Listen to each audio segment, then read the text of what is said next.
Hello friends, मैं विनोद स्वागत करता हूं आपका अपने यूट्यूब चैनल सुकून इंडिया में। आज इस वीडियो में आपको बताऊंगा केसीसी यानी किसान क्रेडिट कार्ड लोन के बारे में।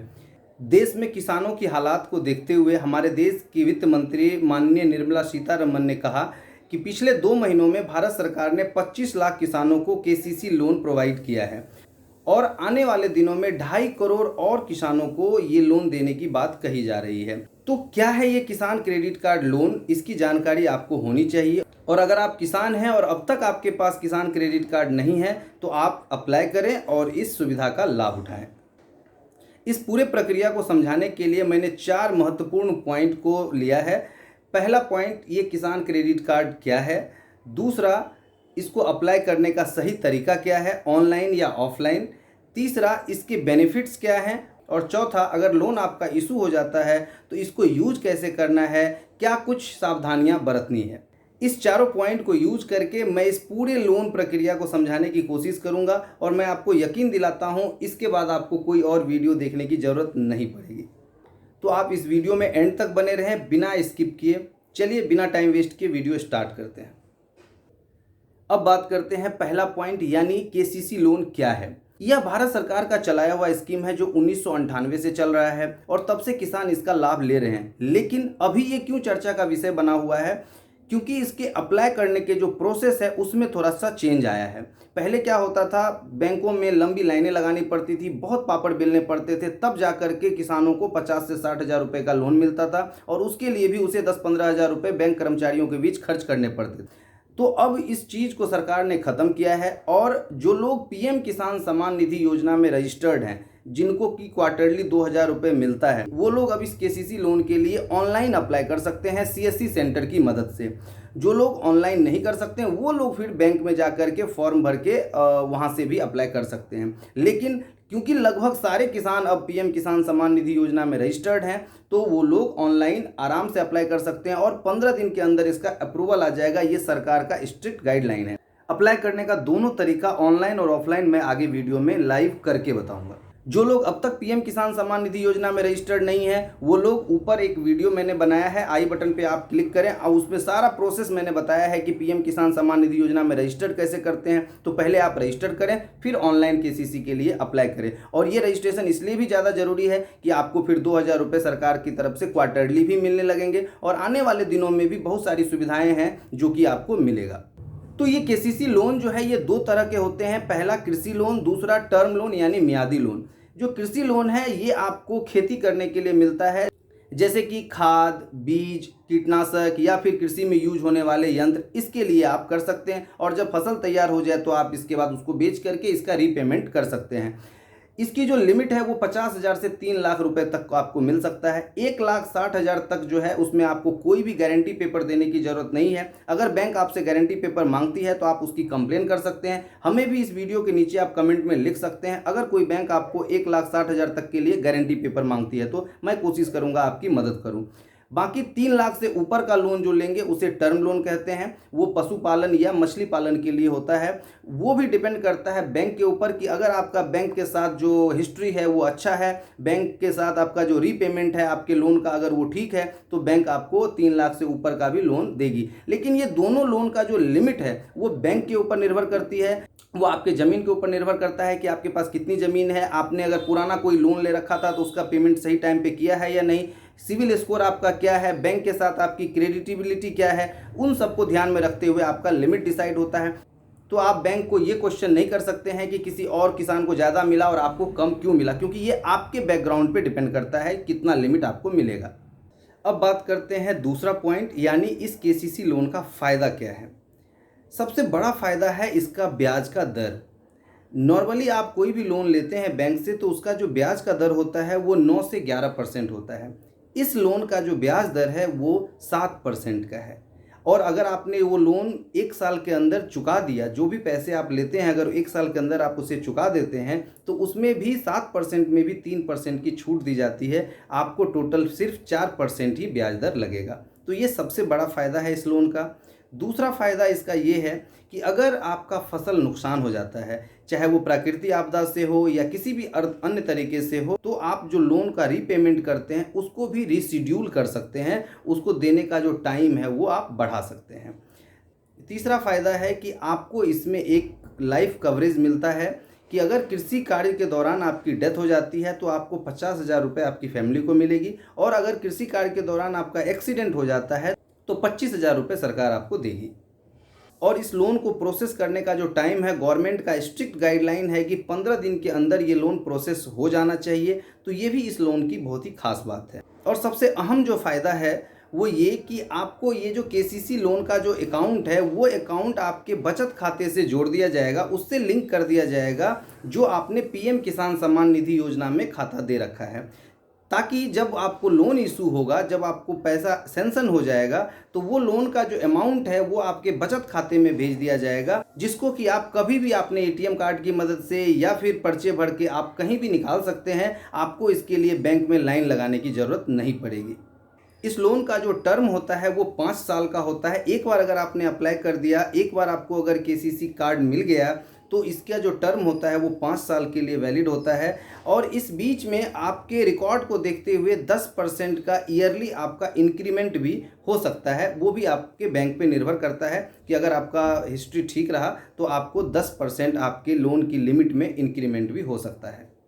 अब डिस्कस करते हैं तीसरा पॉइंट, यानी इस केसीसी लोन के लिए अप्लाई कैसे करें, ऑनलाइन या ऑफलाइन। दोनों मेथड में अभी आपको बताने वाला हूं। ऑनलाइन वही किसान अप्लाई कर पाएंगे जो किसान पीएम किसान सम्मान निधि योजना के अंतर्गत रजिस्टर्ड हैं, जिनको 2-2 हज़ार रुपये हर क्वार्टरली सरकार की तरफ से मिल रहा है। वो किसान ऑनलाइन अप्लाई इस लोन के लिए कर पाएंगे। तो इसके लिए सबसे पहले इस बात की पुष्टि कर लें कि क्या वो किसान रजिस्टर्ड है या नहीं। उसके लिए आपको क्या करना है, अपने मोबाइल या कंप्यूटर के ब्राउज़र में जाना है और वहाँ टाइप करना है पीएम किसान।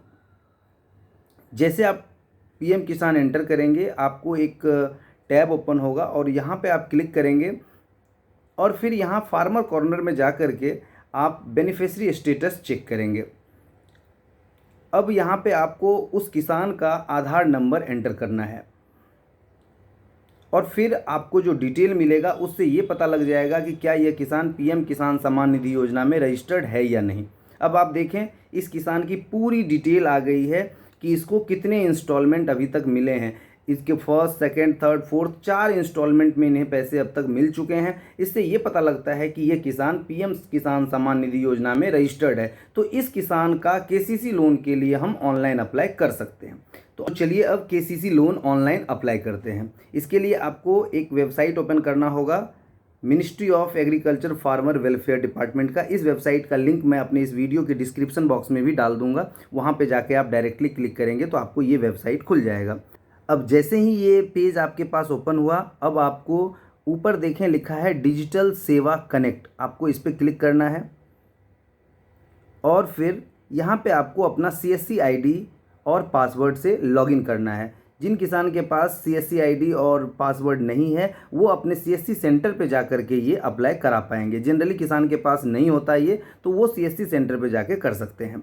अब यहाँ पे देखें अप्लाई ऑनलाइन पे क्लिक करें और यहाँ पे जिस आधार से मैंने अभी चेक किया था वही आधार यहाँ पे डालें। बिल्कुल ये चीज़ बिल्कुल ध्यान रखें कि जिस आधार से आपने पीएम किसान सम्मान निधि योजना में चेक किया है कि हाँ वो रजिस्टर्ड है, उसी का आधार नंबर यहाँ पे आप डालें। जैसे आप यहाँ सबमिट करेंगे, ये देखें उस किसान का पूरा डिटेल खुल के सामने आ गया। अब आप एक एक करके इसकी सारी डिटेल्स आप यहाँ पे फिल करेंगे और फिर एक पेज का फॉर्म है, इसको फाइनल सबमिट कर देंगे और आपका केसीसी लोन के लिए अप्लाई हो जाएगा और 15 दिन के अंदर आपको इसका अप्रूवल आ जाएगा। अब आप यहाँ देखें, आपको यहाँ पे अपना स्टेट सेलेक्ट करना है, फिर डिस्ट्रिक्ट सेलेक्ट करना है, फिर इसके बाद बैंक, ब्रांच, IFSC कोड, ये सारी डिटेल आपको भरनी है। फिर टाइप ऑफ लोन में आपको यहाँ पे क्या आप फ्रेश केसीसी लोन के लिए अप्लाई कर रहे हैं, क्या आपको पहले से आपने लोन ले रखा है, क्या आपका केसीसी अकाउंट पहले भी है। तो ये सारी चीज़ें यहाँ पे आपको देखना है, आप अपने हिसाब से यहाँ पे फिल करेंगे। अगर आप फ्रेश अप्लाई कर रहे हैं तो आप पहले नंबर पे क्लिक करेंगे। अगर आपको जो अकाउंट है और वो इनएक्टिव हो गया है तो उसके लिए आप 3rd नंबर पे क्लिक करेंगे। फिर आप यहाँ देखें कुछ जो मैंने आपको बताया था कि लोन अमाउंट आपको कितना डालना है, तो यहाँ पे आप 1,60,000 डालें, इसलिए क्योंकि उसमें आपको कोई भी गारंटी पेपर देने की ज़रूरत नहीं पड़ेगी। तो यहाँ पे आप अपना लोन अमाउंट डालें और फिर यहाँ पे बेनिफिशियरी का मोबाइल नंबर डालें। यहाँ आपको अपना नाम लिखना है जो ऑटोमेटिकली आ जाएगा, और यहाँ पे आपको अकाउंट नंबर डालना है जो अकाउंट नंबर आपने पीएम किसान सम्मान निधि योजना में दे रखा है। यहाँ पे कुछ इंश्योरेंस है जो जैसा कि मैंने बताया था लाइफ कवरेज के लिए, जो कि एक्सीडेंटल केस के लिए या डेथ हो जाती है कृषि के दौरान, तो उनके लिए यह स्वेच्छा से अगर आप चाहते हैं ये इंश्योरेंस लेना तो इसको आप यस करेंगे। तो इसका 2 लाख रुपए का इंश्योरेंस होगा, जिसके लिए आपको ईयरली जो है वो 12 रुपये कटेंगे। तो चाहें तो आप इसको भी ले सकते हैं, ताकि आपको इन फ्यूचर कभी भी कोई घटना होती है तो उसका मुआवजा जो है सरकार की तरफ से आपको मिलेगी। फिर यहाँ पे आपको और लैंड की जो ज़मीन की जो सारी डिटेल है वो आपको भरनी है। उसके ऊपर आपको ये देखें बैंक की सारी डिटेल आपको फिल करनी है, ब्रांच का नाम आपको भरना है, फिर एग्जिस्टिंग कोई लोन है तो वो डिटेल आपको यहाँ पे भरनी है। इसके साथ ही साथ आपको यहाँ पे ज़मीन की कितनी डिटेल्स हैं, आप किस गांव में आपका वो ज़मीन है उसका नाम लिखना है, खेसरा नंबर, खाता नंबर, वो सारी डिटेल आपको लिखना है। एरिया आपको यहाँ पे मेंशन करना होगा कि उस ज़मीन का कितना हेक्टेयर है, कितना डिसमिल है, वो आपको यहाँ पर फिल करना होगा। आपको ये भी मेंशन करना होगा कि वो ज़मीन आपकी है या आपने लीज पे लेके खेती करने के लिए लीज लिया हुआ है। अब यहाँ पे आपको वो डिटेल भी भर सकते हैं। अगर आपको पशुपालन के लिए या मछली पालन के लिए अगर लोन चाहिए तो वो डिटेल आप यहाँ पे लिख सकते हैं कि किस एरिया में आपका वो पशुपालन का जो केंद्र है वो है, या फिर मछली पालन जहाँ करना चाहते हैं वो एरिया डिटेल आप वहाँ पे भर सकते थे। और फिर यहाँ आपको डिक्लेरेशन पे क्लिक करके और फाइनल सबमिट आपको कर देना है। सावधानी से सारी डिटेल फिल करके ये सबमिट करें, आपका फॉर्म अप्लाई हो जाएगा। और जैसे ही ये अप्लाई होगा तो फिर ऊपर में आप व्यू स्टेटस पे जाके आप 1-2 दिन बाद स्टेटस भी चेक कर सकते हैं। 48 घंटे के अंदर स्टेटस चेंज हो जाता है, तो वहाँ से आपको ये भी पता लग जाएगा कि आपका लोन का प्रोसेस कहाँ तक पहुँचा और कब तक आपको लोन इशू हो जाएगा। अब जो लोग पीएम किसान सम्मान निधि योजना में रजिस्टर्ड नहीं हैं या सीएससी केंद्र पे जाकर अपना ऑनलाइन अप्लाई नहीं कर पा रहे हैं, तो वो लोग बैंक में जाकर के वहाँ से एक फॉर्म मिलता है, उस फॉर्म को आप भर के जमा करेंगे सारे डॉक्यूमेंट्स के साथ, आपको वहाँ से भी अप्लाई हो जाएगा। वो फॉर्म मैं आपको बता दूँ वो फॉर्म कौन सा है। ये ऑफलाइन अप्लाई करने का फॉर्म है। इसको आप कंप्लीट भर के आप बैंक में जमा करेंगे सारे डॉक्यूमेंट्स के साथ, तो आपको वहाँ से भी ये लोन प्रोसेस हो जाएगा। इसके लिए क्या क्या डॉक्यूमेंट्स लगेंगे वो मैं लिस्ट यहाँ पे मेंशन कर देता हूँ। इस लिस्ट को आप अच्छे से देख लें। इन डॉक्यूमेंट्स के साथ आप ये फॉर्म भर के बैंक में जमा करेंगे, आपका ऑफलाइन तरीके से भी लोन अप्लाई हो जाएगा। अब जो लास्ट पॉइंट है वो ये कि जब ये लोन आपको इशू हो जाए तो इस पैसों को यूज करने में क्या कुछ सावधानी बरतनी चाहिए। सबसे बड़ी बात है कि जब कभी भी आप कोई भी लोन लेते हैं, चाहे वो कृषि लोन हो या कोई अन्य लोन हो, हमेशा ये ध्यान रखें कि उसका जो पेमेंट है, उसका जो रीपेमेंट है वो टाइमली होना चाहिए, ताकि आपका जो सिविल स्कोर है, आपका जो रिकॉर्ड है वो बैंक के साथ ख़राब ना हो। तब आपको आगे कोई भी लोन लेने में दिक्कत नहीं आएगी। तो सबसे बड़ी पॉइंट कि आप रीपेमेंट टाइमली करें। दूसरा, मान लो आपको पैसे मिल गए बैंक से और आपने वो बचत खाते में डाल दिए, लेकिन अगर आपको उसकी यूसेज नहीं हो रही है, जितना कम खपत हो रहा है उतना कम ही आप उस बैंक से निकालें और बाकी पैसे आप उसमें रहने दें, उस पर आपको इंटरेस्ट मिलेगा। तो ये था केसीसी लोन के बारे में सारी जानकारियां जो मैंने आपको देने की कोशिश की। अगर आपको ये वीडियो अच्छा लगा तो इस वीडियो के नीचे जो सब्सक्राइब बटन है उसे प्रेस करें और इस वीडियो को ज़्यादा से ज़्यादा लोगों को शेयर करें, ताकि और ज़रूरतमंद लोगों को इसका फ़ायदा मिल सके। बाकी मिलते हैं फिर किसी नए अपडेट के साथ, किसी नए वीडियो के साथ। तब तक आप अपना ध्यान रखें, अपने घर वालों का ध्यान रखें। जय हिंद।